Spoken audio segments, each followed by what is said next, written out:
I'm about to attempt to explain the path I took in investigating part of geometry that I think is very important to cosmology and all sorts of other fields. My name's Gary Peterson. It's the 4th of June 1996, and I hope you'll bear with me through this particular exploration. Thank you. The tetrahedron is the simplest volume enclosing object, unlike the cube. Very few understand exactly what happens when you stack up tetrahedrons. I'll be looking at that at the end of this particular investigation or exploration. Imagine that we took the tetrahedron and, so to speak, sucked the air out of it. See what shape we get. We get something like this. Now, closer view. Right, the internal angles, the large angle, are about 108 degrees instead of 120, which would be for 3 divisions of a circle. If we remove two of the surfaces, one at the front, the vertical, and the horizontal one at the back, we get a surface that describes a tetrahedron,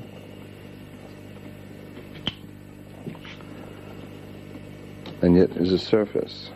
So in dimension, it's something between a surface and a solid, say 2.5 dimensional. It's flexible. It's a saddle-shaped object, so it's like a hyperbolic paraboloid. It would be easier for nature or chemistry to create films rather than volumes. So this would be the preferred shape that films would adopt if they tried to fill space. Here are the different views.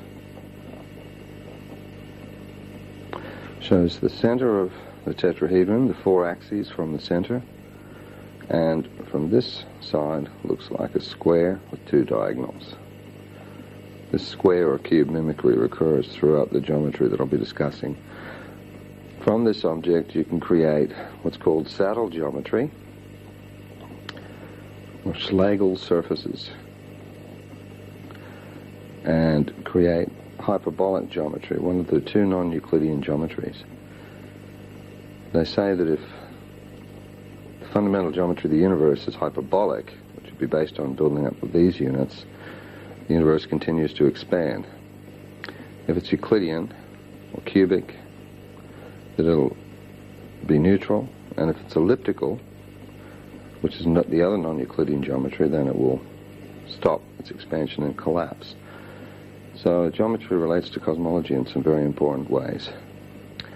My first question is, if I tried to make a flat surface of these cells,